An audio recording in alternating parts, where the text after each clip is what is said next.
네, 여러분 안녕하세요. 제가 오늘 마이크를 준비를 안 해가지고 완전 깜빡해서 소리가 어떻게 나갈지 모르겠네요. 잠깐만요. 저도 한번 확인을 해볼게요.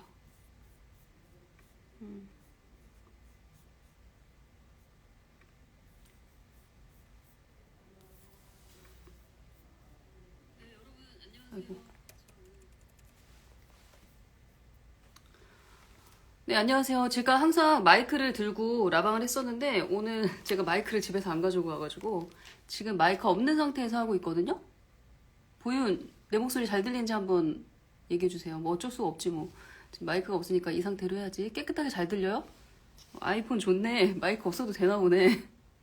잘 들려요? 좋아요. 지난번에 제가 그 블루투스 마이크를 사용했더니 기계음이 너무 심해서 어, 못 쓰겠더라고요. 제법 깔끔하게 잘 들린다. 고맙습니다. 경신님 고맙습니다. 오늘 청청 패션. 청청 어떻게 알았지? 밑에도 청인 거 어떻게 알았지? 제가 가능한 일주일에 한 번은 라방을 하고자 해서 오늘도 켰습니다. 사실 오늘 집에서 할까? 여러분들도 왜 매번 하기로 약속했던 거 하기 싫은 날 있잖아요. 그래서 오늘 그럴까 하다가 또 집에 있으면 너무 퍼질 것 같아서 그냥 나왔습니다. 네, 캐리님 안녕하세요. 잘 들려요? 오늘 라방 제가 살짝 스토리랑 단톡방에도 그 올리긴 했는데 블루벨님 오늘 청 원피스 달린과 같은 옷이에요. 카메라 각도가 좋아요? 지난번에 제가 보니까 여러분들 눈에 별로 좋지 않게 그 뭐죠? 아래에서 턱 밑에서 제가 이렇게 라방을 했더라고요. 그래서 그런지 여기 막 약간 살찐이처럼 그렇게 나와가지고 빨간색 옷 입고 지난번에 라방 했을 때요. 그래서 그 라방을 편집하면서 이건 정말 테러다. 얼짱 각도로 위에서 꽂자. 그런 결심을 했습니다. 네. 그래서 오늘은 위는 아닌데 살짝 제가 시선을 위로 두고 말할 수 있도록 한번 삼각대를 써봤습니다. 오늘 그 라방 주제를 제가 미리 정해놓긴 했어요. 그 주제를 여기다 적어주시면 제가 고정을 하겠습니다. 오늘 라방 주제가 뭔지 아시는 분? 앞으로는 AI가 각도도 바꿔주겠죠. 제발 그럴 날이 왔으면 좋겠습니다. 저처럼 이렇게 셀카 못 찍고 이렇게 뭐죠? 라방할 때는 거의 셀카 찍는 마음으로 라방을 하게 되잖아요. 이런 거 잘 못하는 저 같은 사람을 위한 그런 AI가 곧 나오지 않을까 싶습니다. 오늘의 주제는 불안은 어디에서 오는가? 예요. 불안은 어디에서 오는가? 불안에 대해서 할 말 많아요? 라라월드님 한 판 벌려봅시다. 한 판 버려봅시다. 카메라를 위로 두면 달님 눈이 아프실 텐데. 근데 위가 아니에요. 이 딱 요 정도 높이에요. 위라고 하기보단 저랑 정면으로 카메라를 뒀는데 약간 사선으로 이렇게 사선으로 좀 접었어요, 제가. 불안은 어디에서 오는가?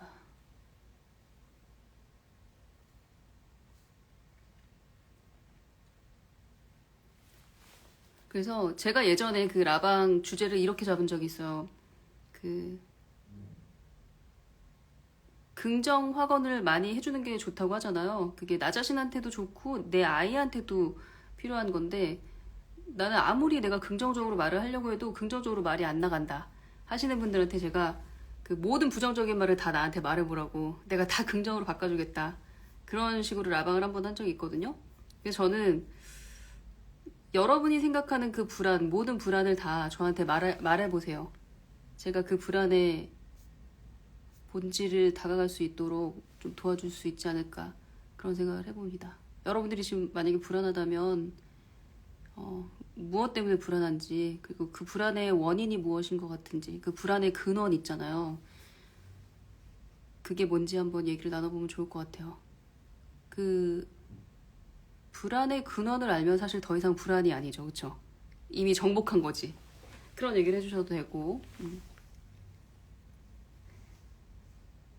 럭키비키 장문 모든 불안을 다 럭키비키로 바꿔주겠다. 가능하다. 그 얘기 한번 해보고 싶어요. 불안은 믿음이 없을 때, 믿지 못할 때, 믿음이 약할 때 오는 것 같아요. 사라장님 그러면 그 믿음은 어디에서 와요? 여러분들이 이제 그 믿음이라는 거 이제 남편에 대한 믿음, 뭐 자식에 대한 믿음, 나 자신에 대한 믿음, 그런 것도 다 포함되는 거겠죠? 그럼 믿음은 어디에서 오죠, 그럼? 믿음은 어디에서 오는가?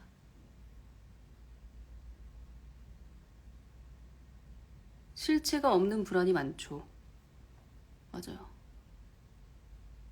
불안의 원인은 잘하고 싶은 욕심이다. 라라월드님. 그 예전에 이름도 까먹었다. 정신과 의사 선생님인데 정우열 선생님이 그런 얘기한 적 있어요. 저도 예전에 라방에서 몇 번 얘기하긴 했는데 그 부모들한테 가장 먼저 그 꺼내는 서두가 그거래요. 인간은 생각보다 별로다. 그리고 나도 인간이고 게다가 아이를 키우는 엄마인데 생각보다 별로다. 우리 부모님을 보면 알잖아요. 생각보다 별론 거. 부모 노릇을 진짜 와 우리 엄마 아빠 존경해. 진짜 대단해.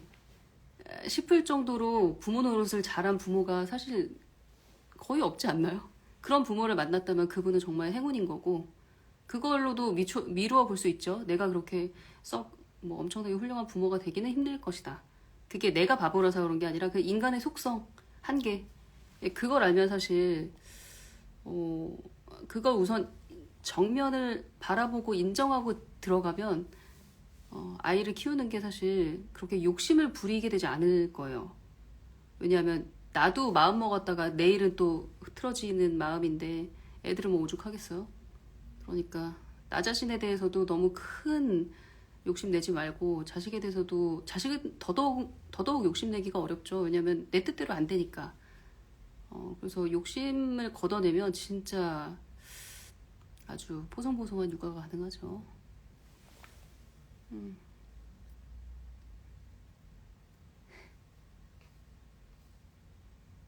현재 7살 아이에게 영수학원이 필수라니 이것이 실화인가? 그렇죠. 그것이 말이 안 된다고 생각하는 부모들이 많아져야죠. 그 7살 때 아이들이 무엇을 하며 성장하고 자랄 수 있냐 그걸 알면 학원을 안 보내죠. 연지우님 경력 단절 엄마는 다시 사회에서 일할 수 있을까? 이전에 하던 일을 계속 해볼까? 아니면 새로운 일을 도전해볼까? 그것이 고민이다. 경력 단절. 근데 그 연지우님은 예전에 했던 일을 다시 하고 싶으세요?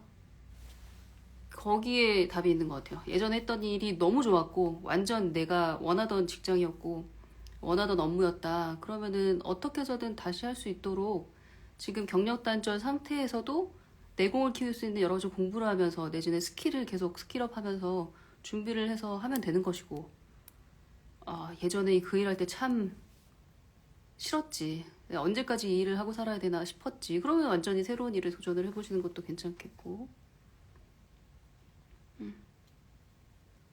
캐세라세라라는 마음으로 살면 안 되나요? 너무 설렁설렁인가요? 나도 그렇게 사는데 사람마다 약간 쪼여줘야 되는 사람이 있고 너무 이렇게 타이트하게 자신을 거의 학대하면서까지 몰고 가는 사람들한테는 설렁설렁 살아야지라는 그런 메시지를 많이 전달을 해야겠죠. 캐로님, 아직 돌밖에 안 된 아이를 키우는 회사 후배들이 벌써 영어 유치원, 학군지 이사 이런 것들에 대해서 상담해올 때 숨이 턱 막힌다. 이들의 무지를 어떻게 해서든 깨줘야죠. 현실을 직시하게 해야지. 영어 유치원에서 무슨 일이 벌어지는지를 지성을 가진 사람이면 미루어 짐작할 수 있죠. 제가 항상 유튜브 영상에서도 실제로 아이들이 영어 유치원에서 영어 학원이죠. 5살, 6살, 7살 아이들이 9시부터 3시까지 무슨 영어 소리를 듣는지 그 영어 소리가 Shakespeare in, Shakespeare out인지 garbage in, garbage out인지 그걸 알면 뜯어 말리죠. 안 들어가지. 절대 안 들어가지.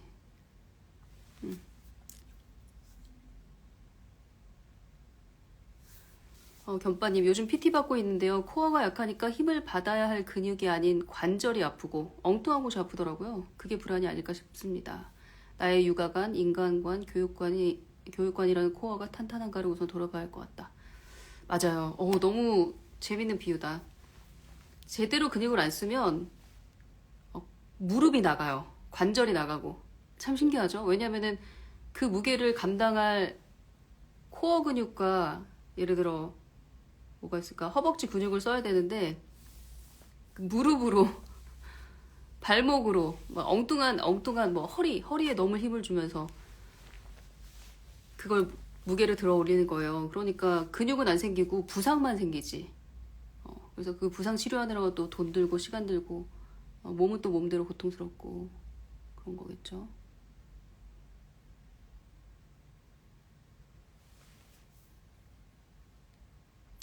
옷에 유치원 보낼 시기예요. 숲 자연에서 매일매일 하루 종일 노는 곳으로 보내고 싶은데 7살까지 이런 곳에서 보내면 학교 가서 아이가 공부를 잘할 수 있을까?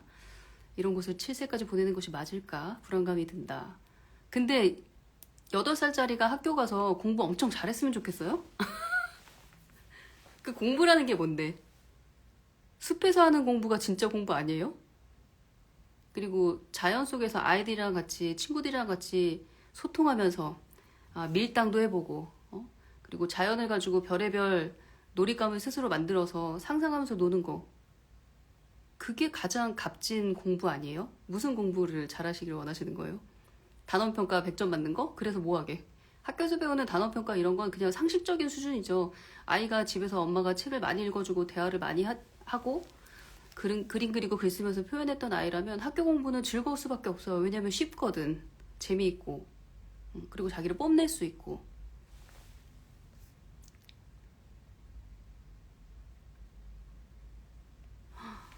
어,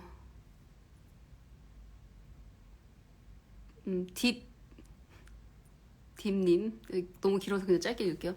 제가 쓸모없는 사람이라는 생각이 들어서 불안해요. 누군가에게 도움이 되고 생산적인 사람 되고 싶은데 아이들 키우면서 경제활동 안 한 지 10년이 넘어가니까 자꾸 마음이 공허해져요. 어떤 것이든 공부해보는 게 도움이 될까요? 내가 쓸모없는 사람이라는 생각을 엄마가 어떻게 해?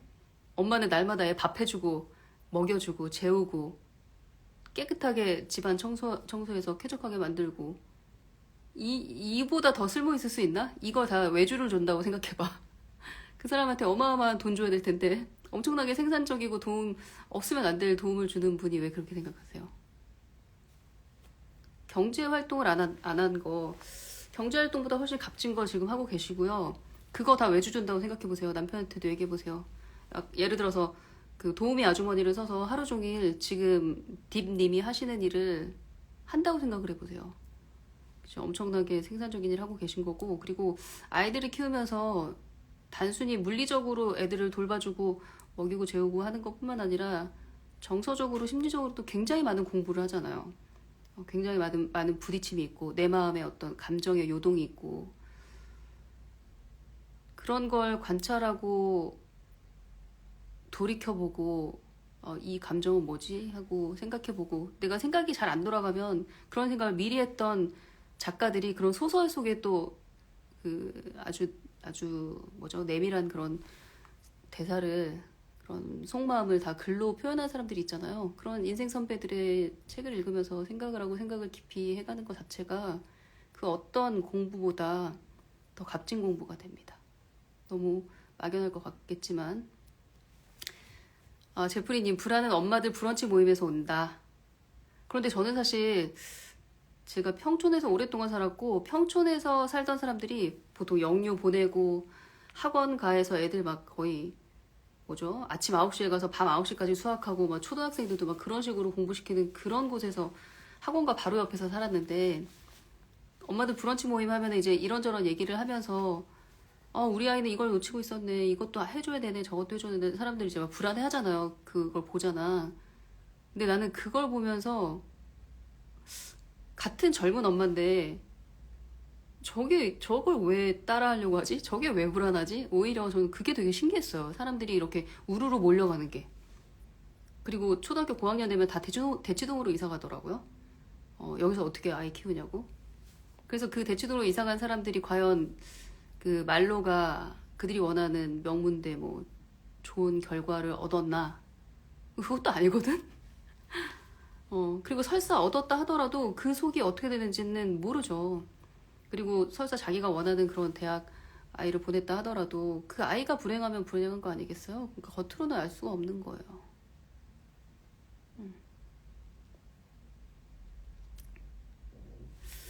영유 알아봤더니 잘 알려진 영유 원어민 강사들인데도 영어권 국적이 아니에요. 돈도 돈인데 이 돈 내고 내가 여기를 보내는 게 맞는지. 원어민 선생님에 대한 자질 문제는 아주 고질적인 문제죠. 고질적인 문제. 아무도 그걸 검증하지 못하니까. 그리고 법적 제재도 없으니까. 세라장님은 믿음이 없어서 불안이 오는 것 같다. 그래서 제가 믿음의 근원은 뭐냐, 무엇이 있으면 믿어지냐 이렇게 물어봤더니 저의 믿음은 현명하신 분들의 증언, 책이나 경험, 그리고 불변의 진리를 믿는 편이라 저의 믿음은 달림에게서 많이 받습니다. 믿음이 사실 아이를 키우면서도 나는 그걸 묻고 싶다 여러분들한테. 아이들 키우면서 이제 되었다, 걱정이 없다, 이 아이는 어떤 상황에서도 제 몫을 잘 챙기고 다른 사람에게 좋은 영향을 끼치고 자랄 완성된 아이다, 이런 거 느낀 적 있으세요? 되었다, 나 이제 자식 농사 이제 됐다, 뒷짐지고 이제 응원해 줄 수 있을 것 같다, 이런 거 느끼신 적 있으세요? 디자이너 박님, 연대만이 불안에서 벗어날 수 있다. 이거 제가 좀 전에 챗GPT랑도 한참 얘기했거든요. 챗GPT도 내줬던 여러 가지 솔루션 중에 하나가 이거예요. 공동체. 그러니까 서로의 불안을 아낌없이 표현하고, 비슷한 불안 나도 있었는데, 근데 알고 보니 이거더라, 뭐 이렇게 말해주는 선배, 친구들이 있는 그 공동체. 그러니까 자신의 불안이 어찌 보면 허물일 수 있죠. 자신의 흠일 수 있죠. 자신의 허물을 아낌없이, 망설임 없이, 자신의 허물을 망설임 없이 털어놓을 수 있는 공동체가 있다는 것도 너무 감사한 일이고, 그리고 그 안에서 사는 게 다 그렇구나, 우리 다 불안하구나, 하지만 그 불안은 실체가 없었던 거였구나, 이걸 이제 먼저 경험한 선배들이 말을 해주는 그런 공동체에 있으면 불안이 완전 거의 사라져요. 신기하게도. 그러니 우리 인간은 얼마나 사회적인 동물이에요. 그런 사람이 있어야 이제 숨을 쉬고 한 걸음 더 나아갈 수 있는 그런 상태니까. 리더 영님 너무 재밌다. 인간이라면 불안한 게 당연한 거 아니에요? 나 하나도 안 불안한데? 하는 분들이 더 위태로워 보입니다. 제 개인적인 생각으로는. 그쵸. 나 하나도 안 불안한데? 하고 말하는 애가 난데. 근데 알고 보면 하나도 안 불안한 데가 아니라 늘 불안하기 때문에 항상 대비책을 만들어 놓았던 것 같기도 해요. 그러니까 불안이 그냥 디폴트니까 불안해서 못 살겠네가 아니라, 그럼 이제 이 불안의 원인은 무엇인가, 뭐 때문에 이렇게 자꾸 마음이 쓰이지 하고 생각을 하게 만드는 어떤 단초를 던지는 게 불안이어서 어찌 보면은 올 테면 와라, 올 것이 왔구나, 그런 마음이 있는 것 같아요. 그래서 불안하지 않다고 말하는 걸 수도 있어요. 그러니까 이 언어라는 게 참 굉장히 모호하죠. 아이가 불안 심리가 강한 편이어서 놀이치료하면서 운동을 시켰더니 정말 많이 호전되었습니다. 다만 아직도 그 기질은 남아있어서 권선징악이 있는 동화류는 아예 못 읽어요. 매일 자연관찰책만 읽어요. 영어 청독해주려다 보니 한글책보다 책 구하기가 어렵더라고요. 자연관찰책, 자연관찰책 영어책으로도 많이 있는데 잘 찾아보시고. 그리고 너무 좋은 얘기 하셨어요. 아이가 불안이 높다라는 걸 엄마가 눈치채고 놀이치료하면서 운동까지 시키니까 아이가 불안이 많이 호전됐다. 근데 진짜 운동만큼 좋은 게 없는 것 같아요. 항상 정신과 의사 선생님들이 하는 얘기가 다른 처방이 없잖아요. 그냥 운동하시라. 운동이 너무 힘들면 아침마다 10시에 얼마나, 오전 10시 아이들 유치원 보내고 학교 보내고 햇살이 얼마나 좋아요? 어느 계절이건. 그때 햇빛 받으면서 걷기라도 하라고, 강아지 데리고 산책이라도 하라고 이렇게 얘기하잖아요. 그러니까 몸이 산소를 들이마시고 근육을 움직이면 확실히 불안이 좀 낮아져요. 그래서 제가 저희 아들한테도 한 얘기인데, 이제 대학교 졸업하고 사회에 나가면 그 불안하잖아요. 앞으로 뭐 해 먹고 살지, 내가 무슨 직업을 가져야 될지, 어떻게 살아야 될지 막막한데, 그때 내가 평상시에 해놨던 운동, PT를 받아놓으면 운동을 하는 어떤 루틴이 생기거든요. 그래서 이 운동은 이렇게 하는 거야 라는 자신감이 있으니까, 내가 매일매일 갈 수 있는 아파트 헬스장이 있고, 그리고 날마다 새벽에 일어나서 운동을 하는 루틴을 가지고 있다?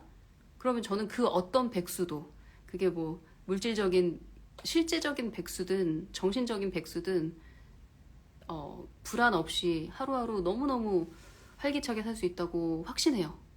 그래서 아까 어떤 분이 자기도 항상 불안하다고 얘기를 하셨는데, 당장 바로 즉각적인 효과를 볼 수 있는 게 운동인 것 같아요.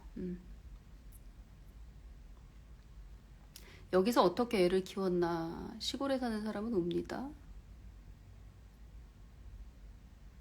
시골에 살아서 오히려 좋은 점이 더 많은 것 같아요. 저는 어느 순간 브런치 모임 안 가게 된다. 시간 아까워서. 그쵸. 그 시간에 우리가 한강 소설을 읽는 게 낫지.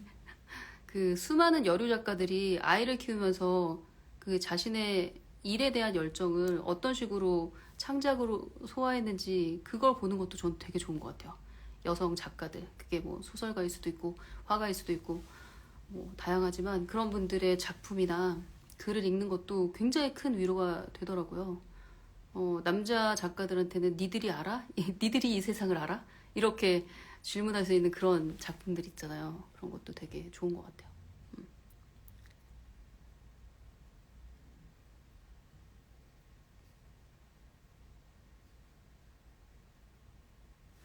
오, 미 아무르 선샤인님, 마이 아무르 선샤인인가? 믿음의 근원은 내 아이를 잘 아는 데서 옵니다. 이거 오늘의 정답을 유출하셨네. 음. 우리가 아이를 키우면서 아이에 대한 믿음은 내 아이를 잘 아는 데서 온다. 반대로 내가 아이를 키우면서 굉장히 불안해. 그 불안한 이유는 내가 내 아이를 몰라서 그래요. 그런데 어떻게 하면 내가 내 아이를 알 수 있냐? 그 아이의 마음속을 들어가 보지 않는 한 내가 내 아이의 마음을 어떻게 읽을 수 있냐? 어떻게 아이를 이해할 수가 있냐? 그 근거가 뭐예요? 여러분들은 아이를 이해하는 어떤 단서가 뭐예요? 이거 너무 중요한 얘기예요. 아이랑 직접 소통을 하고 나아가다 보면 아이가 이해가 돼서 아이를 잘 알게 되고, 그러면 불안이 없어진다. 맞아요. 제가 사실 아이들 키우면서 교육적이건 뭐 아이 뭐랄까요, 여러 면에서 아이를, 이제 되었다, 이제 우리 아이 이제 걱정 없다, 어디 나가도 사랑받고 인정받으면서 행복하게 살 애다라는 그런 믿음은 어디에서 오냐? 그 믿음은 학교에서 단원평가 100점 받는다고 오는 게 아니에요. 우리 아이 맨날 시험 봐서 1등 한다고 오는 게 아니에요. 그래도 불안해요, 그 엄마들. 왜 불안해? 애가 지금 무슨 생각하는지 몰라. 애랑 소통이 전혀 없으면 불안할 수밖에 없어요.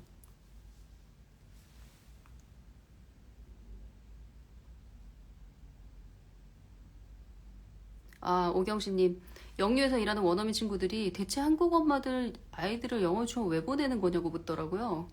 그 안에서 직접 일을 하다 보면 자기들도 현타가 온다고. 이게 뭐 하는 짓인가.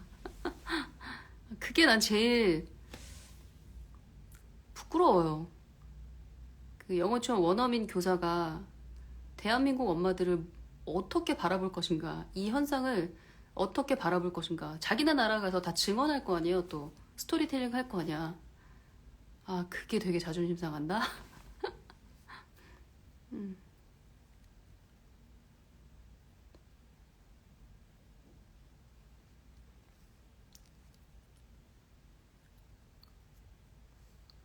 너무 많이 밀려가지고 일을 어쩐다. 잠깐만.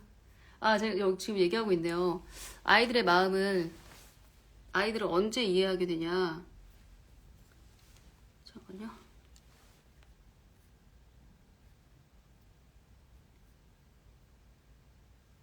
좋은 얘기가 많았네요. 유고잉님이 하트코코님인데 공부한다더니 몰래 유튜브 보다가 걸린 딸을 보는데 불안하지 않더라고요. 신기하게도 쟤는 저런 행동을 해도 분명히 잘 자랄 거야. 위기는 있겠지. 하지만 잘 중심을 잡을 거야. 이런 마음이 생기더라. 이런 믿음은 어디서 오셨어요? 하트코코님. 이런 믿음. 예를 들어서 우리 딸이 나랑 약속을 했어. 스마트폰 딱 3시간만 보기로 약속했어. 근데 보니까 한 6시간 보고 있었어. 유튜브를. 그랬을 때 아이한테 막 소리 지르고 화내는 것이 아니라 어쩌다 이런 날이 있지. 엄마도 넷플릭스 밤새 8시간 본 날이 있다. 날마다가 아니니까. 그러고 쿨하게 넘어갈 수 있는 건 그 아이에 대한 믿음이 있기 때문에 그런 거거든요. 근데 그 믿음의 근원이 뭐냐? 하트코코님 대답해 주세요. 아이한테 이렇게 너그러울 수 있는 건 믿는다는 거 아니에요. 그쵸?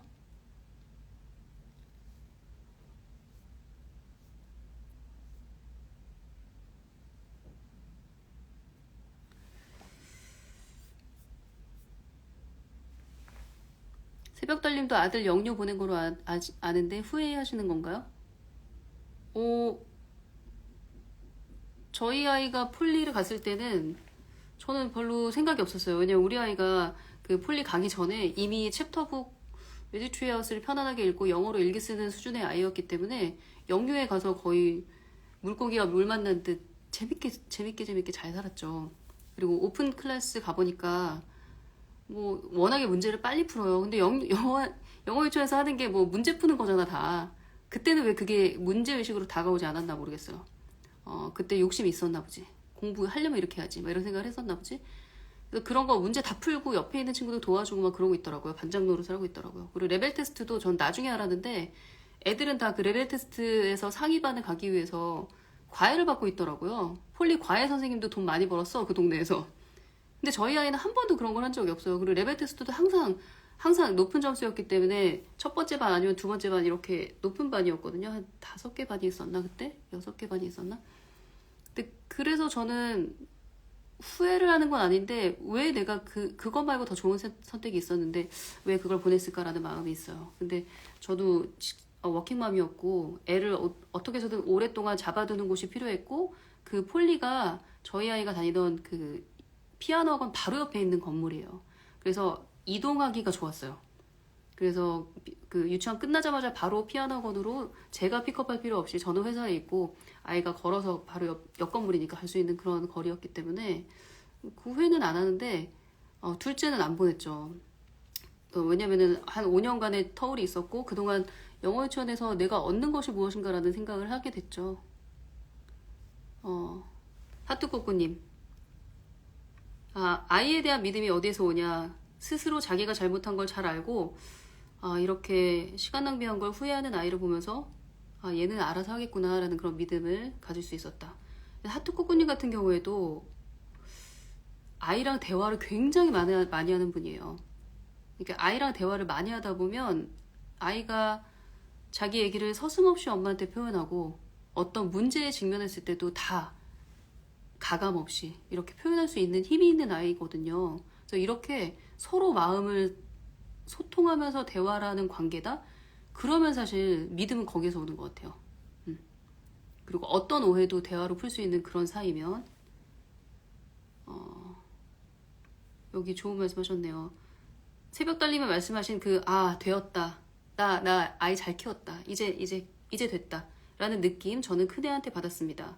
감사한 일이죠. 그런데 아들 사춘기는 또 딸 사춘기와 다르더라고요. 새벽 달님은 아드님 사춘기 시절 가장 힘들었던 게 뭐였나요? 조언 한 가지만 해주시면 어떤 게 있을지 여쭤보고 싶다.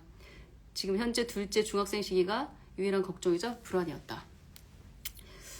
저희 아들은 사실 사춘기는 없었는데, 왜냐면 사춘기가 없었다는 건, 그 엄마와 자식과의 관계가 굉장히 뽀송뽀송하다는 거예요. 그리고 웬만한 건 다 대화로 통하고, 대화로 자기 마음 잘 표현하고, 뭐 이런 식의 관계가 됐고, 그런 아이다. 그럼 사춘기가 좀 약하거나 없는데, 제가 첫애 때 실수를 한 게 있어요. 애한테 실수를 한 게 있는데, 그게 뭐냐면, 중학교 2학년 때 그 여자친구를 사귀었는데, 저는 그게 그렇게 불안하더라고요. 이성교제. 그게 너무 불안해가지고, 약간 거의 히스테릭 그 정도. 근데 아이한테 그렇게까지 내생을 못 하는데 그게 뽀록이 나요. 그 탄로가 날 수밖에 없어. 아이에 대한 그 불안이. 그래서 어떤 일이 있었냐면 그 사귀던 여자애가 또 되게 얌전한 듯 하면서 약간 되게 특이한 행동을 하는, 예를 들어서 전교생이 다 모여있는 그 뭐죠? 운동장 조회 시간에 갑자기 무대 위에 올라가서 춤을 췄던 애가 걔라는 걸 제가 나중에 듣고, 아, 되게 위험한 애랑 하필 사귀네? 막 이런 생각을 했던 것 같아요. 겉보기엔 되게 얌전하고, 진짜, 뭐죠? 손 한 번 안 들고 조용히 수업 시간에 있을 만한 그런 야리야리한 소녀처럼 생겼는데, 그런 약간 엉뚱한 짓을 하는, 그런 돌발 행동을 하는 애라는 걸 제가 나중에 소문을 듣고, 왜 하필 걔랑 사귀지? 막 이러면서 되게 불안해했던 적이 있어요. 그래서 하루는 그 친구랑 같이 뭐 어디서 만나기로 했다 그랬나? 도서관에서 만나기로 했다고 했나? 그래서 제가 또 그게 너무 불안한 거예요. 너희 둘이 단둘이 만나는 거야? 그랬더니 그렇대요. 그래서 제가 어떻게 할게요? 그 여자친구 엄마 전화번호 좀 알려줘. 그래서 그 엄마한테 전화했잖아요, 제가. 그래서 아이들이 둘이 만난다고 하는데 저는 사귀는 것도 조금 불안하긴 한데 이렇게 단둘이 만나는 거 허용하는 건 좀 아닌 거 아닌가요? 막 이러면서 막 지금 생각하면 되게 웃긴데 약간 히스테릭 했어요. 그게 좀 후회되는 부분? 너무 불안이 컸다. 그게 저의 약간 지나고 보니까 사실 아무 일도 아니고 별 일도 아닌데 어디서 이상한 얘기 너무 많이 듣고 와가지고 불안이 점점 증폭된 거예요.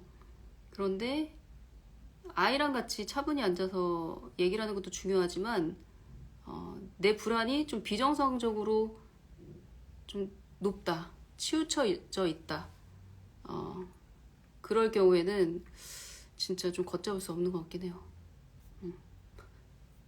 그냥 냅두기도 그렇고 어려운 문제네요. 그쪽 엄마 반응은 어땠냐고요? 아, 되게 황당했겠죠. 이 아줌마 뭐 하는 거야? 그랬겠지. 그래서, 아, 네, 그랬죠. 다시 그때로 돌아간다면 어떻게 하실 거냐. 제가 저희 둘째한테 하는 것처럼 할 거예요. 성교육까지는 아니더라도, 엄마, 다시 하면 어떻게 할까? 엄마가 걱정하는 부분은 애한테 조금 얘기를 할 것 같아요. 그런데 너무 막 이렇게 막 질색팔색하면서 얘기하면 진짜 엄마가 미친 사람 같잖아요. 그러니까 조금 연기를 하겠죠. 그래서 이성교제에 관한 한 너무 부정적인 얘기를, 그런 정보들을 많이 제가 수집을 하고 들었던 탓이 있었던 것 같아요. 근데 이성교제의 긍정적인 측면도 굉장히 많거든요. 그리고 여러분들 중고등학교 때 이성교제를 한번 상상을 해보세요. 내가 이성친구가 생김으로써 얼마나 많은 그런 성장이 있었나. 감정의 폭이라든가 나 자신에 대한 이해라든가 그게 얼마나 깊어졌는지 그걸 한번 생각을 해볼 때 이성교제라고 하면 치를 떨고 막 이럴 건 아니라는 생각이 들었습니다. 다시 키우면 되게 쿨하게 넘어갔을 것 같아요. 다만 이제 좀 약간의 주의를 주면서 단둘이 만나는 건 좀 그래, 그건 아닌 것 같아, 뭐 이 정도 얘기했겠지. 그런데 그렇게 막 전화까지 해가지고 얘네들 만나는 거 우리 그냥 이렇게 둬도 될까요? 막 이렇게는 안 했을 것 같아요. 맞아요. 제가 중고등학교 때 이성교제를 안 해봐서 더 불안했던 것 같아요. 저는 대학교 가서, 그것도 대학교 2학년 때 처음으로 남자친구를 사귀었거든요. 그때의 그 충격과 그 환희? 약간 공부에 집중을 못 하겠더라고요, 저는. 그래서 이게 중학교 때 이루어진단 말이에요? 그럼 어떻게 되는 거지? 막 이런 생각에 더 막 패닉했던 것 같아요. 그렇습니다. 제가 놓친 게 있나 한번 볼게요.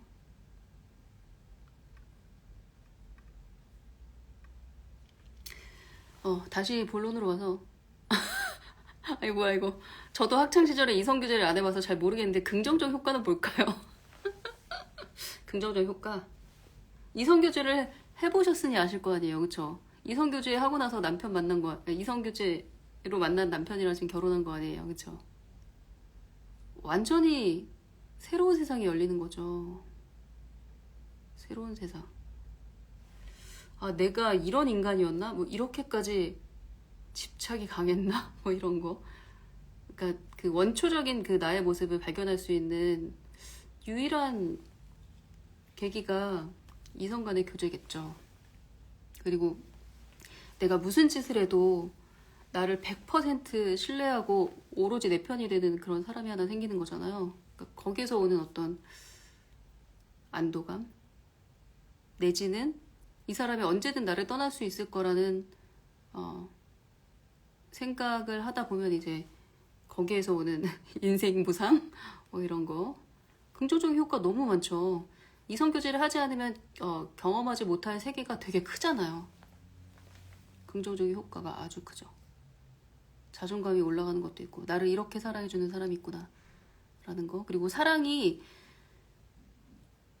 그 설레는 사랑이 점점점 식어가서 나중에 정말 완전히 그 뭐랄까요, 내가 이 사람을 사랑했던 게 맞나?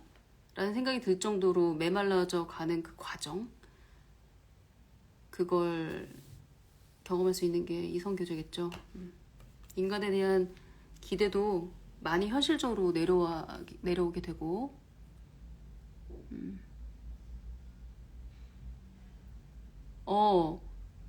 호윤이님, 저는 중학교 때 이성교제를 했는데 부모님과 소통이 잘 되고 어느 정도 경각심을 배운 탓에 건강한 이성교제하면서 학교가 재밌었어요. 인간관계의 최고 난이도를 경험하는 게 이성교제 맞죠? 그리고 중고등학교 때 우리가 너무 이상한 소리만 많이 들어서 아이를 괴롭히는 걸 수도 있는데 마치 그거랑 비슷한 것 같아요. 제가 결혼했을 때 되게 유명했던 사이트가 있는데 우리 남편이 뭐 이상한 낌새가 느껴져요 막 이런 거 올리는 사람들 있잖아요. 그런 글에 또 이렇게 빠져서 듣다 보면은 퇴근하고 들어오는 남편을 이렇게 째려보게 되죠. 오늘 어디서 이렇게 늦게까지 술 마신 거야? 막 이러면서 그렇게 사로잡히면 또 엄청난 불안이 증폭되는 것처럼 아이들 이성교제도 어디서 이상한 정보를 듣고 오면 안 좋은 것 같아요. 생각보다 건전하게 이성교제 하는 아이들도 많거든요. 근데 이제 우리가 자주 듣는 그런 범죄에 가까운 이성교제는 이제 굉장히 극적인 뉴스에나 나올 수 있는 그런 이야기들이기 때문에 더 각인돼서 더 불안해하는 것 같아요.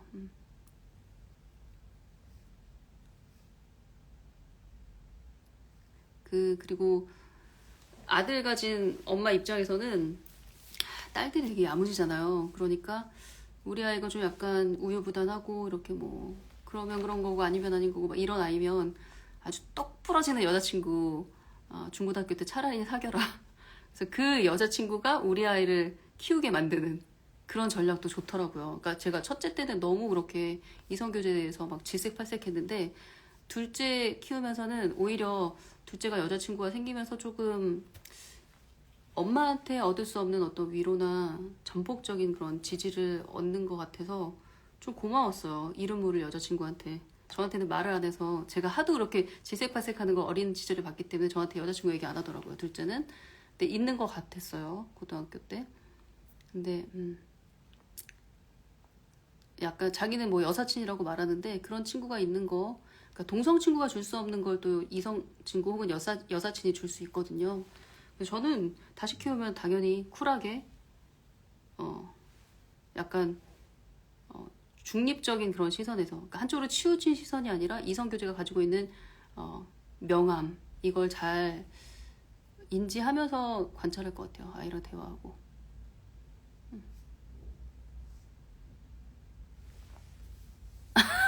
쉬님, 저도 대학교 1학년 때 처음으로 남자친구 사귀어서 딸이 중고등학교 때 이성교제하면 어떻게 하나 벌써부터 상상만 해도 걱정된다. 괜찮습니다. 우리가 뭐 대학교 1학년 때 남자친구 사귀었다고 해서 뭐 엄청나게 타락의 길을 걷진 않았잖아요. 그쵸? 맞아요. 저는 내년에 초등학교를 보내게 되는데 주변에서 학군지로 이사가고 학원 시간표를 짜대고 하다 보니까 이런 주변의 이야기 들으면 불안하다. 진짜 불안한 사람들은 그 사람이어야 되는데 초등학교 들어가자마자 학원을 보낸다는 그 발상 자체를 왜? 라고 질문을 던지셔야 돼요. 그 학원에서 어떤 성장, 어떤 배움, 어떤 것들이 일어나는데 그걸 질문하셔야 돼요. 학원 시간표 얘기하지 마시고. 그리고 10살 이전에는 시간표대로 딱딱딱 뭐 군대도 아니고 그렇게 공부한다고 그게 다 걔네들 머릿속으로 들어가는 게 아니라니까요. 어린아이들은 그런 식으로 배움을 축적하지 않아요. 굉장히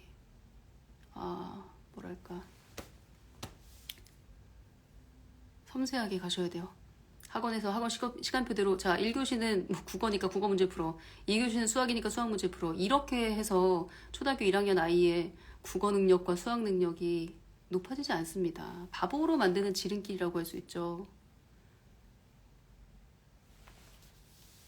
제가 딱 1년 전에 큰아이가 초등학교 3학년 앞두고 있을 때 불안했던 것 같아요. 3학년은 공교육 영어 첫걸음. 지금 돌아보니까 그 불안은 아이 때문이 아니고 저의 불안이었던 것 같아요. 저를 단단히 내면에 단련시키는 것을 많이 했던 것 같아요. 운동 빼고 다 했습니다. 신앙, 독서, 내 공부, 나부터 잘하자 이런 거 했다고. 좋네요.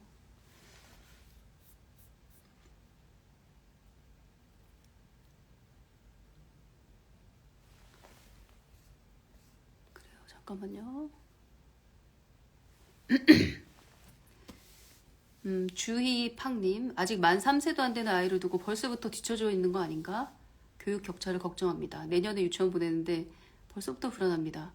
여러분들이 불안해야 할 것은, 지금 만 3세 아이를 키우는 엄마가 불안해야 할 것은 뭐냐면, 우리 아이가 만 3세인데 잠자리 독서 습관을 잡지 못해서 애가 책을 싫어해.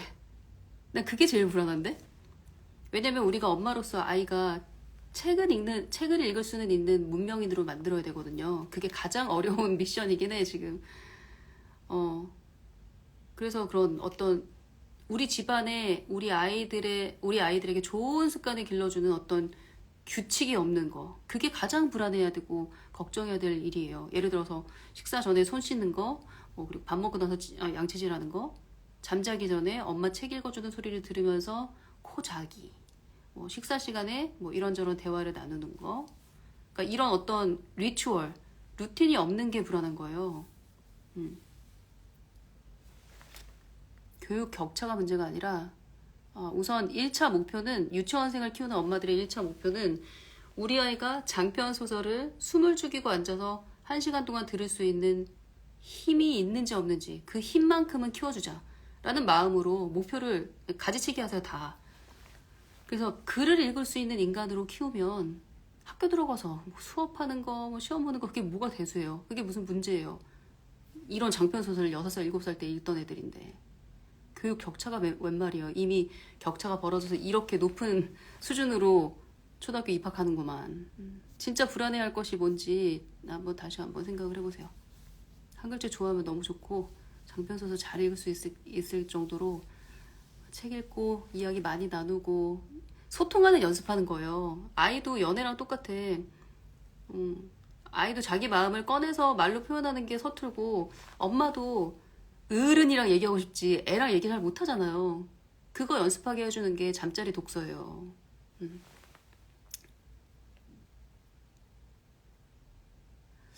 지훈님, 일반 유치원 나와서 사립초 1학년 다니고 있는데 국영수 학원 다니는 애들, 국영수 학원 안 다니는 애는 우리 아이밖에 없는 것 같아요. 아이 반에서. 그런데 2학기 상담 때 담임쌤이 학습적으로 걱정할 거 하나 없다고 하셨습니다. 영유 출신 친구들보다 엄마표로 많이 들려주고 보낸 아이라 전혀 안 밀립니다. 불안해 마십시오. 영어 유치원 출신 아이들한테 밀리다니요. 훨씬 앞서가죠. 왜냐면은 걔네들 영어 학원 가서 문제 풀고, 맨날 시키는 거 따라 적고, 따라 읽어, 이런 거 하는 동안 일반 유치원 다니고 엄마랑 이렇게 책 읽고 대화 나누는 아이들은 문학 세계를 탐험하고 다녔는데, 그리고 자기가 좋아하는 것들을 완전히 몰입해서 놀았는데 훨씬 높은 수준이죠. 비교가 안 되죠.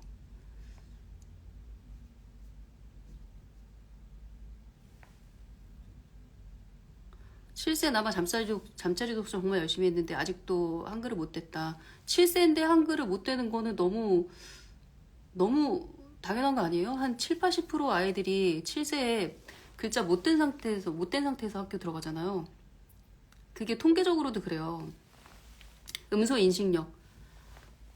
그 통계를 봐서도 8살 학교를 들어가면서 비로소 그 단체 생활을 하는데, 글자를 모르면 불이익을 당하는 그런 단체 생활을 하면서 비로소 아이가 이제 엄청난 동기를 부여받죠. 그래서 갑자기 읽게 되는 게 보통 8살에 일어나는 일이거든요. 그러니까 8살에 입학할 때는 한 글자도 못 읽던 아이가 8살 말, 이제 2학년으로 올라가면 얼추 다 읽어. 알림장 다 읽고 쓸 수도 있어.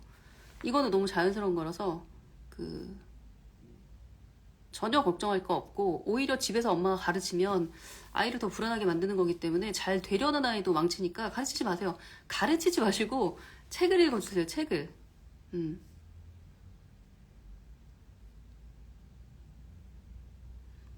TPSSUS님 너무 좋은 얘기 하셨네요. 뒤처진다는 느낌이 길이 이거 하나만 있다라고 생각해서 그런 거 아닐까요? 우리 아이는 다른 길로 갈 수도 있죠. 우리 아이는 내 갈 길 간다라고 생각하면 속도는 중요하지 않을 것 같다.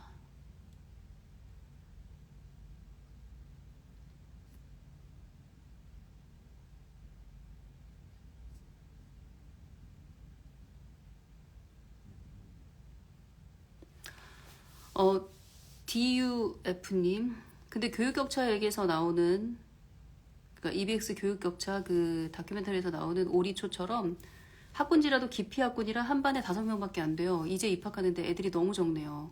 불안해하면 안 되겠죠?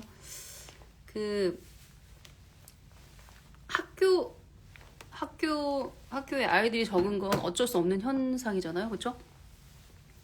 그리고 아이들이 적기 때문에 생기는 이점도 굉장히 많아요. 오히려 난 좋을 것 같은데? 그리고 그 5명에 대한 이야기도 아이랑 같이 학교 후에 나눌 수도 있고. 정말 불안한 것은 아까도 얘기했지만 우리 가정에 아이들에게 좋은 습관에는 책 읽는 습관이나 뭐 원서를 읽는 습관도 포함되는 거겠죠. 그런 습관이 없고 루틴이 없는 게 불안한 거지. 학교에서는 학교 선생님이 최선을 다해서 그날 아이들 수업을 할 테니까 불안해할 필요가 없습니다. 왜 불안해? 학교 선생님도 전문가들이 알아서 수업 다 잘하고 계실 텐데.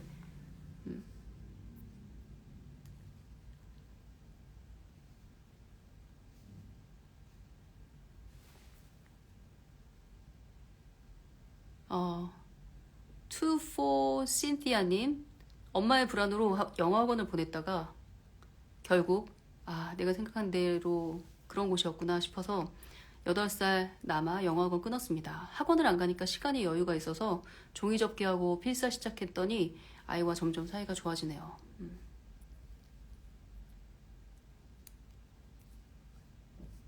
오히려 글자에 집착하는 어린이는 어떻게 해야 하나요? 5살인데 글자를 사진 찍어서 머리에 넣는 듯해요. 자기가 한글을 하고 싶다 하는데 어떻게 해줘야 할지 모르겠어. 뭘 몰라요. 애가 해달라는 대로 해주면 되는 거지.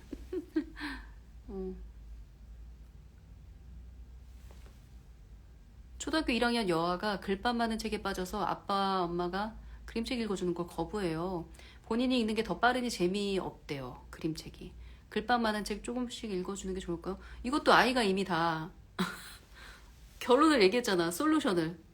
나는 그림책은 재미없고 글밥책 읽겠다. 그럼 그거 읽게 하면 되죠. 응?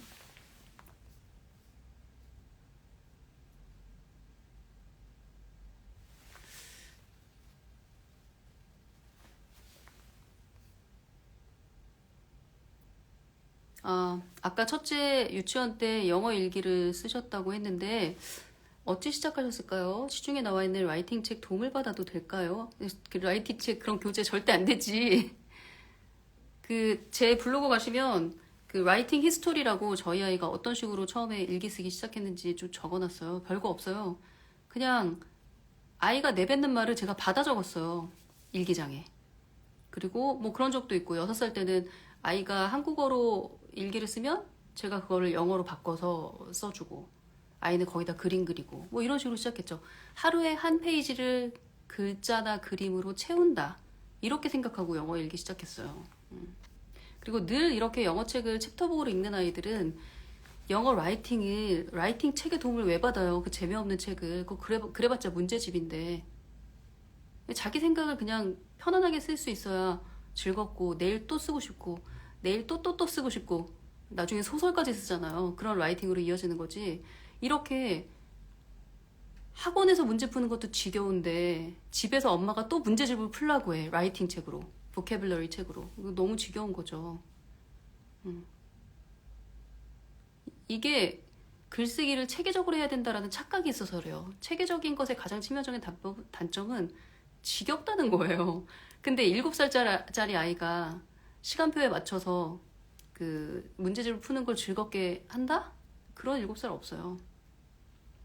자기 마음껏 마음 가는 대로 그림도 그리고 글도 쓰고 한글이건 영어건 상관없이 아이가 문득 필 받아서 나 오늘 영어로 쓰고 싶어. 그런데 어떻게 써야 될지 잘 모르겠어. 그러면 챗GPT한테 물어보면 되지. 그럼 챗GPT한테 아이가 쓴 한글 일기 옮겨주면 알아서 영어로 바꿔주니까 그거 옮겨 써도 되고 어렵게 생각하지 마세요.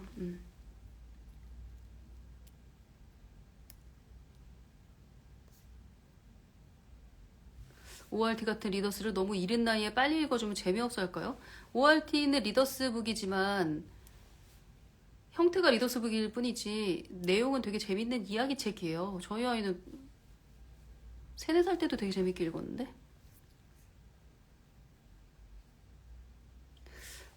줄글책으로 읽는 아이들 부럽네요. 저희 아이는 읽을 줄은 아는데 글줄 보면 줄글 보면 싫어해요. 이 글밥이 많은 책을 읽는 아이를 부러워하실 게 아니라 이 엄마가 얼마나 많이 읽어줬으면 이 아이가 이렇게 글밥 많은 책을 부담 없이 읽는 수준에까지 이르렀을까, 이런 고급 독자가 됐을까, 이걸 생각하셔야 돼요. 그 이면을.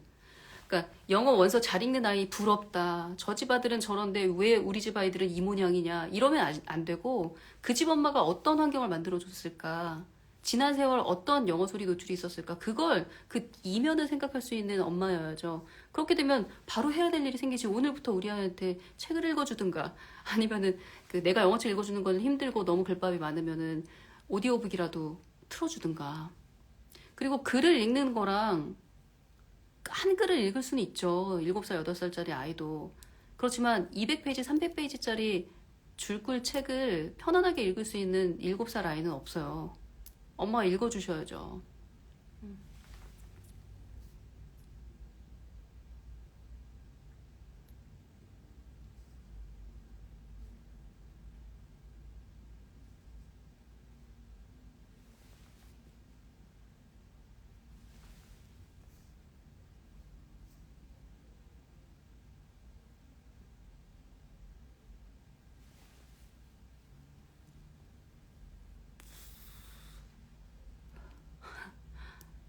블라썸님, 연령별 도서는 어떻게 서치하는 게 좋을까요? 5살짜리 아이인데 도서관에 가서 몇 권씩 자기가 골라오라고 하는 게 좋을지, 좋은 도서를 서칭해서 낙권이나 전집을 주기적으로 드리는 게 좋을지. 현재는 한국어책, 영어책 둘 다 거부 없이 잘 읽는 아이다. 지금 도서관을 잘 이용을 하시는구나. 둘 다 하세요, 둘 다.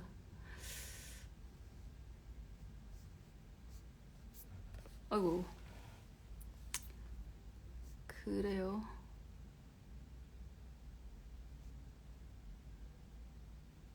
내가 항상 뭐 놓친 게 없나 라는 생각에 시작되는 불안은 내가 아이를 만들 수 있다는 환상에서 시작되는 것 같아요. 오만이랄까? 좀 전에 제가 그 챗GPT랑 이런저런 얘기를 나눴어요. 불안의 원인을 뭐라고 생각하냐? 난 이렇게 생각한다. 그래서 내 얘기 막 떠들고 얘 얘기도 막 듣고 얘 얘기 반박하고 막 이런 식으로 챗GPT랑 한참 얘기했는데 그 불안의 원인 중에 하나가 내가 통제할 수 없어서 오는 것도 있어. 이렇게 얘기하더라고요. 챗GPT가. 그러니까 내가 내 자식을 통제할 수 없음. 내가 내 인생, 내 미래를 통제할 수 없음에서 불안이 온다. 라고 생각을 한다. 이렇게 얘기를 하길래 제가 나는 내 자식을 통제할 수 있는 게 더 불안한데? 그러니까 내가 통제한 대로 애가 자라. 그런데 알고 보니까 내가 시킨 게 다 잘못된 거야. 시대착오적인 그런 공부법이었고 시대착오적인 어떤 제안이었어. 그리고 애 인생을 망쳐버린 거잖아요. 내가 통제함으로써. 그리고 얘는 내 통제를 잘 따라온 죄밖에 없는데 내가 아이의 미래와 인생을 망쳐버린 거잖아요. 난 그게 더 불안한데? 그렇게 얘기했더니 챗GPT가 굉장히 신선한 시선이다. 뭐 이렇게 얘기하더라고요. 당연히 미래는 우리 아이는 내가 통제 못하고요. 나는 오늘의 나도 잘 통제가 안 되는데 나 원래 새벽에 오늘 운동하고 나왔어야 돼. 근데 너무 졸립더라고요. 그래서 다시 잤어. 운동 못하고 나왔거든요. 오늘 나 자신도 통제하기가 이렇게 힘든데 내 몸뚱아리 통제하기도 이렇게 힘든데 내 자식을 어떻게 내가 통제하면서 키워요. 그리고 통제가 되는 것도 너무 불안한 거고 망치는 지름길일 수도 있잖아. 내 사고가 구시대적인데 요즘 애들이 살아갈 미래는 어떻게 되는지 알지도 못하면서 무슨 뭐가 잘났다고 내가 우리 아이를 이리 흔들고 저리 흔들고 해요. 그냥 책 읽는 고급 독자, 책 읽는 인간으로 만들고 글로 자기 생각을 표현할 수 있는 인간으로 만들고 그게 글이든 몸이든 음악이든 미술이든 그러니까 그 정도의 목표가 그나마 우리가 아이의 행복을 보장할 수 있는 어떤 코어 근육이라고 생각하고 키우는 거지 그 외의 모든 것들을 어떻게 우리가 시간표를 짜서 이대로 너 엄마 시키는 대로 해. 안 그러면 망해. 엄마 시키는 대로 해서 망한 인생이 얼마나 많아 우리 생각해보면 안 그래요? 그래서 약간 맞는 말인 것 같아요. 불안은 내가 아이를 어떻게 해서도 통제해서 만들 수 있다라는 환상 그 오만에서 오는 것 같다. 그래서 그 계획대로 안 되니까 화가 나는 거야 아이한테. 그런데 그 엄마한테 나는 묻고 싶죠. 네 계획이 그렇게 완벽한 계획이야? 네가 그렇게 완벽한 인간이야? 아니잖아. 네가 미래를 읽어? 21세기 우리 아이들이 나중에 어떤 직장을 갖고 어떤 걸로 돈벌이를 하면서 어떤 것에서 의미를 찾으면서 사는지 알아? 네가? 묻고 싶어요 저는 그런 엄마들한테.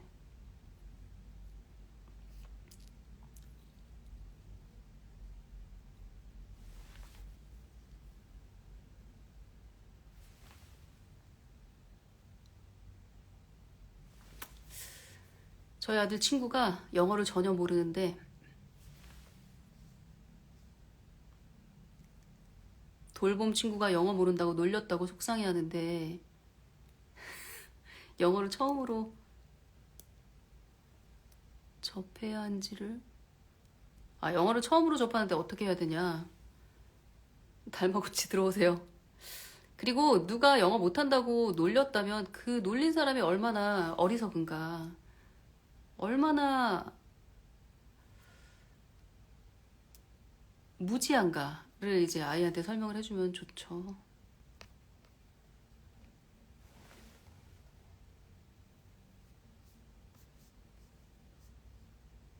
여러분들 질문하실 때 흐름 보고 질문 좀 하세요. 엉뚱한 질문. 우리 불안에 대한 얘기하고 있는데 어니언님 결과만 보고 그 사람이 들인 노력은 안 보게 되는 게 문제인 것 같아요. 그렇게 되기까지 애쓴 시간들이 있었으면 생각하지 않는 것이 문제. 그렇죠. 입체적인 사고를 해야 됩니다. 저 집에 우리 애보다 영어 잘한다고 째려보지 마시고 그간의 그 수고, 노력, 그 아이와 엄마가 밤마다 했던 수고, 그 루틴을 만들기 위해서 뭐죠? 꼬시고 또 꼬시고 예전에 그 유준이 엄마 얘기했던 것처럼 꼬시고 또 꼬시고 또 설득하고 또 설득해서 내가 더럽고 치사하게 애한테 이렇게 매달려야 돼 그러지 않고 귀한 거 이거 너 설득해서 하게 하는 게 쉽지 않지. 디폴트니까 아이의 거절과 뭐죠 도망감 이런 거 디폴트니까 그럼에도 불구하고 계속 권하고 오늘도 성당 가자 오늘도 우리 성경책 읽자 오늘도 우리 잠자리 요거 한번 원서 읽고 자자 청독하는 거 힘들지 이거 습관 잡는 거 되게 힘들대 그런데 하자 이렇게 하는 게 어른이죠. 그런 시간과 노력이 있음을 우리가 알면 마냥 부럽거나 질투도 안 나. 왜냐면은 너무나 당연한 거니까 지금의 그 결과가 그 사람의 그 과거의 노력으로 이루어진 것들이니까. 불안은 비교로부터 오죠. 그렇죠? 불안의 근본적인 원인 중에 하나가 또 비교였는데 이 비교는 약간 좀 세월이 흘러야 되는 것 같아요. 내가 만약에 우리 아이를 옆집 아이와 자꾸 비교를 하면서 아이가 막 미워지려고 한다. 그러면 분명히 그 엄마는 나와 내 동창 혹은 나랑 옛날에 같은 직장 다녔던 그 동료랑 자신을 비교하면서 비참함을 느끼는 그런 성격의 엄마일 가능성이 높아요. 그러니까 내가 우리 아이를 다른 아이와 비교해서 미워하고 괴롭힌다면 내 자신을 한번 돌아보세요. 나는 대학 동창인 그 아이를 내 친구를 내 동기를 나 자신과 비교하면서 배가 아파서 미칠 것 같다. 막 진짜 굉장히 우울해진다. 나는 완전히 사회에서 격리되고 경력 단절녀로 이렇게 집에서 방치되어 있는 것 같은데 쟤는 계속 뭐 대리, 과장, 차장, 승승장구에 막 이사 됐어. 이게 비교가 되고 괴롭다. 그러면은 이게 다 연결되는 거예요. 나 좀 약간 지금 문제 있다. 근데 정말 중요한 건 뭐냐면 아까 그 제가 말했듯이 인간은 다 거기서 거기에요. 그리고 여러분들 지금은 3, 40대는 자꾸 쟤랑 나랑 비교하고 저 집 남편이랑 우리 남편이랑 비교돼서 짜증나고 막 자존심 상하고 막 이러는데 그, 한 50대 넘어보세요. 그러면은 오, 인간의 나이가 50에서 60이 되잖아요. 다 비슷비슷해요. 그 어떤 잘난 집안에서 금쪽 같은 그런 자식으로 컸건 그 어떤 그 명문대에서 날리면서 학교를 다니고 수석 졸업을 했든 사회에 나가서 30년 흐르고 50살, 60살 되면 다 비슷해요. 인간이 다 사는 게 비슷하고 비슷한 정도의 슬픔을 안고 있고 비슷한 정도의 어떤 통찰 안고 있고 비슷한 정도의 지혜 다 있어요. 그 사람의 교육 수준 그리고 집안의 형편 뭐 사회적인 위치 뭐 다 떠나서 비슷해요. 인간이 다 거기서 거기야. 그래서 마음이 조금 더 편안해지는 것 같아요.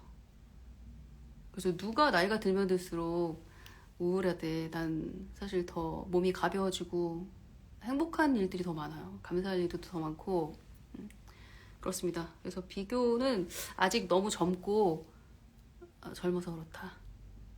그리고 50대만 되면 외모 평준하잖아. 다 그 날리고 날리던 여배우들 50살 넘어가면 그 외국 배우들이 그렇고 우리나라 배우들도 그렇고 다 비슷해요. 너나 나나 비슷하게 생겼어. 눈가에 주름 있고 좀 처지고 성형 너무 많이 하면 진짜 약간 괴물 같고 학력도 다 평준화돼. 건강도 평준화되고 맞습니다. 맞습니다. 옳소.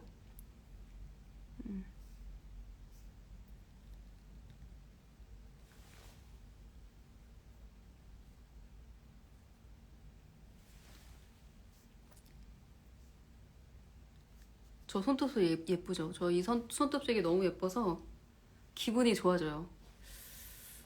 아주 즐겁게 이 색깔을 만끽하고 있습니다. 저는 기질적으로 불안을 많이 느끼는데 저희 아들은 저를 안 닮았으면 좋겠네요.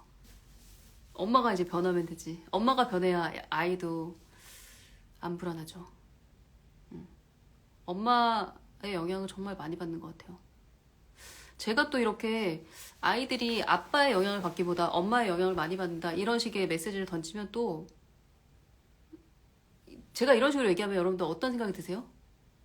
잘해야겠다. 나 우리 아이 덕분에 나도 삶을 조금 이렇게 약간 긴장하면서 좀 더 멋지게 사는 어떤 동기가 부여된다. 이렇게 생각하세요? 아니면은 왜 나한테만 자꾸 그래? 남편의 영향도 받는 건데 왜 나한테 이렇게 무거운 책임을 주냐고 막 이렇게 짜증이 나세요.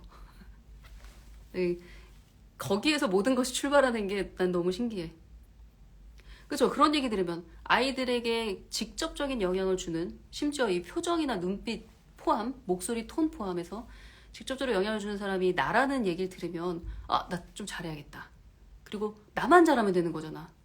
내가 좀 덜 불안해하고 불안이 올라오면 이 불안의 원인이 뭔지 한 번 더 생각해서 불안을 꺼버리고 이런 훈련, 내면 훈련까지 하게 하잖아요. 왜냐면 나의 모든 것이 아이한테 영향을 준다고 하니까.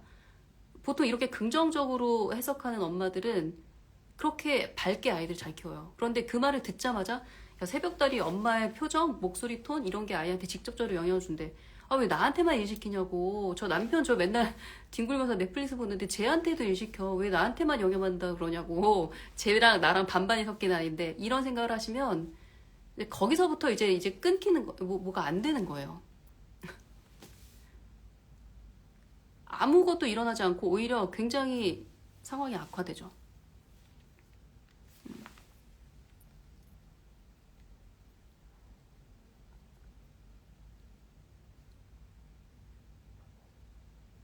그렇죠.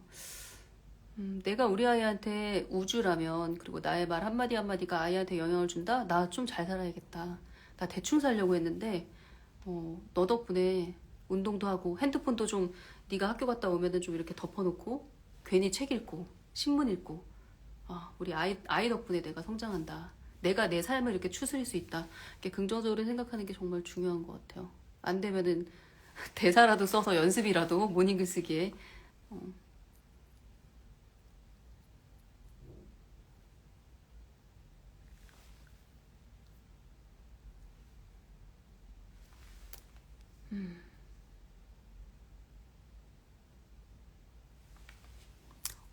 나무가치님, 새벽달님 지금 하신 말씀 저희 친정엄마가 하신 말씀이랑 똑같아요. 엄마는 제가 살면서 본 사람 중에 가장 열심히 사신 분인데 엄마가 60대 후반이 되시다 보니까 사는 게 다 비슷비슷한 것 같다. 뭘 잘하려고 너무 애쓰지도 말고 애들 건사하고 건강하게 살면 된다. 이런 얘기 하셨다고. 너무 뭘 잘하려고 애쓰지 말래요. 너무 현명하신 분이네요. 이렇게 우아한 엄마가 있어서 나무가치가 이렇게 우아한 건가? 성실하고? 응?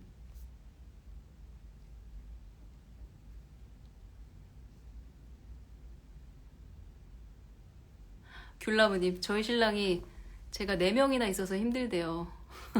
아이 셋에 남편까지 케어하시느라 고생이 많습니다. 맞아요. 자식이 있어서 내가 사람이 된다. 자식이 있어서 책 읽고, 자식이 있어서 기도도 하고, 안 하던 기도도 하고, 자식이 있어서 글도 쓰고 돌아보고, 내가 내뱉은 말 한 번 다시 뒤돌아보고.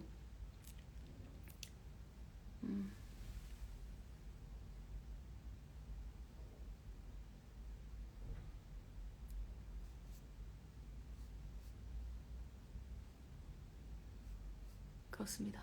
네. 저는 어렸을 때 매 끼니 식사, 간식 챙기는 거 너무 힘들었는데, 아이가 유치원 가고 학교에 가니, 아이가 있어서 내가 잘 챙겨 먹었었던 거구나, 그동안. 그런 생각이 든다. 맞아요. 아이들 밥 챙기는 건 왜 이렇게 힘이 나? 남편 밥 차리는 건 힘들어도. 나만 그런 거 아니지? 어쩌다 애는 없고 남편 밥만 차려주면 약간 힘이 빠져요. 너무 힘들어. 근데 어쩌다 아들이 오면은 왜 이렇게 신이 나? 힘이 나. 밥 차리는데 막 2~3시간만 준비해도 막 콧노래 부르면서 애들 밥은 차리게 되는. 맞습니다. 아이가 이쁜 말 하면 그게 다 제가 잘해서 그런 것 같아서 뿌듯하다. 그쵸? 너무 이쁘죠? 아이가 이쁜 말 하면. 그래요. 저도 자식 때문에 안 하던 거 별거 다 하면서 노력한다. 좋습니다. 좋습니다. 너무 좋아요. 그래요. 불안은 내가 불안이 올라오고 있구나라는 걸 알아차리기만 해도 반 이상 사라진다 그러잖아요. 그쵸? 그리고 그 불안을 비밀에 붙이지 않고 공개적으로 안전한 나만의 커뮤니티 안에 공개를 하게 되면 완전 전소, 완전히 해소되고 거기다 이제 그 불안을 이미 겪었던 선배들의 지혜까지 얻을 수 있으니 일석삼조죠. 그래서 제가 늘 얘기하지만 사탄이 좋아하는 게 비밀이래요. 비밀. 혼자만 알고 있거나 아예 무지해서 모르고 있거나. 근데 그걸 다른 사람과 나누면 더 이상 그거는 불안도 아니고 허물도 아니고 흠도 아니고 내가 성장할 수 있는 굉장히 강력한 동기가 되니까 여러분들이 불안을 잘 가지고 노는 그런 하루하루가 되셨으면 좋겠습니다. 그래요. 여기까지 하고 라방을 마치고 오늘은 제가 뭐 과격한 얘기 안 했죠? 했나? 다시 한번 돌아보면서 했으면 끄고 했으면 내리고 별다른 얘기가 없었으면은 계속 올려두겠습니다. 네. 오늘도 함께 해주신 분들 감사하고 우선 저장을 해놓을게요. 그런데 인스타에 저장을 해놓으면 앞뒤로 가는 게 힘들어가지고 보기 힘들어하셔서 어쩌면 유튜브로 바로 옮겨놓을 수도 있어요. 네. 함께 해주신 분들 감사합니다. 즐거운 하루 되십시오.